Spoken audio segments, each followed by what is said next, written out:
To Him be glory both now and forever. Amen. So, improvement is important. Amen? Sabi na, the more na ikaw is nasa ministry ng Panginoon, or kung ikaw is nag-involve na sa gawain ng Panginoon, dapat nakikitaan din tayo ng improvement sa ating Christian life. Amen? So, improvement is very important. Kaya nga sabi ng Bible sa ating binasa, but grow in grace. We cannot grow by our own decision. We cannot grow by our own style. But we can grow in the knowledge of our Lord Jesus Christ by His grace. Amen? Kaya sabi nga, meron tayo na raw na slowly but surely. Amen? Hindi ko pwedeng itong si Brad is naligtas, tapos bigyan ko rin siya ng barong, bigyan ko rin siya ng slack, gusto ko, bukas ganito ka na.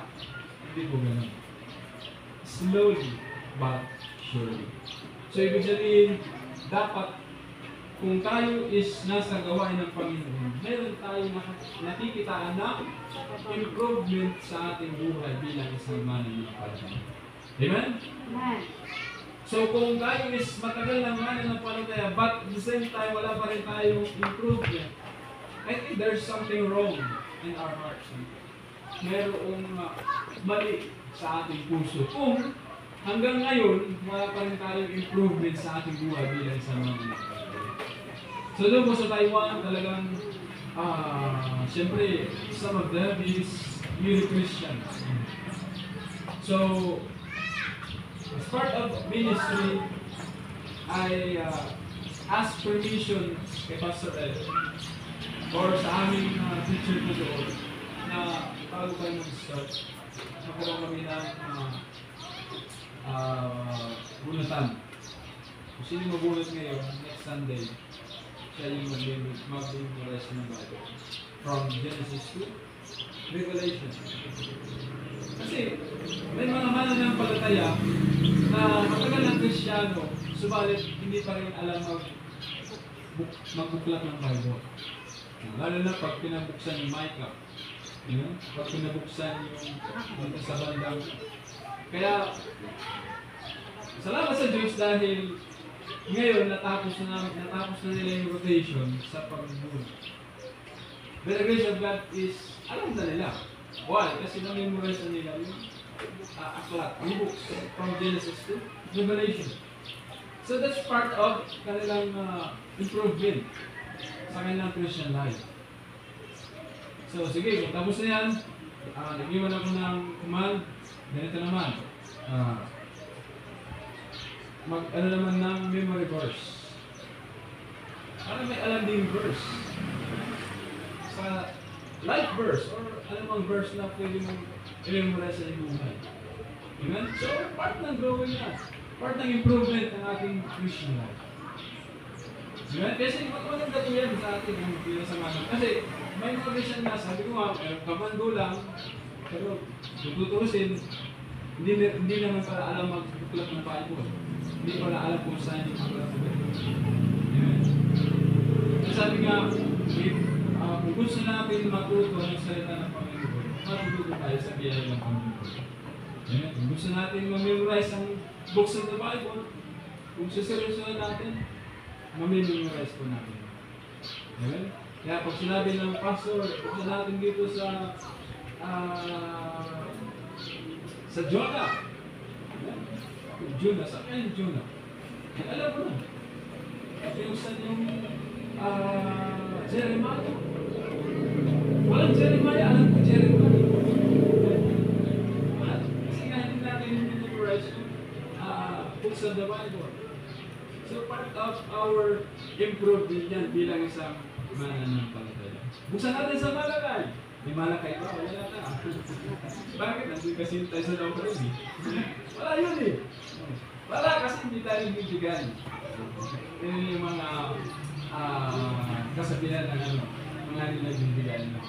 Walang malakay. Bakit? Kasi hindi nabibigay. So, sino naniwala na meron malakay? Amen. Bakit? Kasi tayo, alam natin na tayo nagbabalik na kapag para sa Panginoon. Amen? So, improvement. Kaya kung ikaw is mananampalataya, makikita ka talaga ng improvement. Why? Sapagkat tunay at totoo ang paglilingkod mo sa Panginoon. At the same time, nakaka-encourage ka sa iba. Wow, si sister. Alam mo, nakikita mo siya. Mayroong improvement. Dati yung kilay niya pababa. Ngayon pataas na. No? So wow, si brother. Ngayon maayos na kanyang damit. Bakit? Kasi nga natututo sa salita ng Panginoon. Tinuturuan ng salita ng Panginoon kung paano magdamit ng para sa Panginoon. Diba? Kung napunta tayo sa mga birthday lang, pistahan, meron pa ba namin yung sarili? Kaya kung napunta tayo talagang very, yung suot natin. Gusto natin tayo yung mapansin. Gusto natin tayo yung maging bida sa ating suot. Suot ka ng malaminto at tumikin. Pero kung sa Panginoon, parang balik ka lang. Pag-atin tayo ng mga meetings, maayos ang ating suot. Pero pagdating naman sa Panginoon, parang wala lang. So, hindi natin nabibigyan ng importansya ang Panginoon, which is baliktad po. Kaya nga sa church, thanks be to God, maayos yung ating kasuotan para sa Panginoon.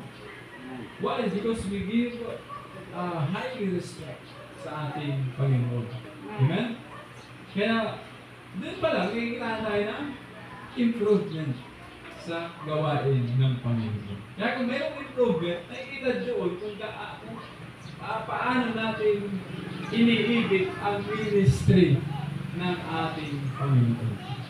Kasi kung hindi mo bibigyan ng pagmamahal ang gawa ng Panginoon, wala lang sa atin. Amen? Pero dahil mahal natin ang Panginoon, ay kitaan tayo na improvement sa ating buhay bilang isang mananampalataya. Okay? Yan po is number 3. Ano ho, mga kapatid? And lastly po, mga kapatid, not only investment is important, involvement, improvement, and lastly is the impact. Impact is important. Ano impact ba? Impact to? Hindi. Impact lang. Ano gusto nga natin? Impact is important. Alala niyo po mga kapatid yung Church at Thessalonians? Buksan nga natin. Yung First Thessalonians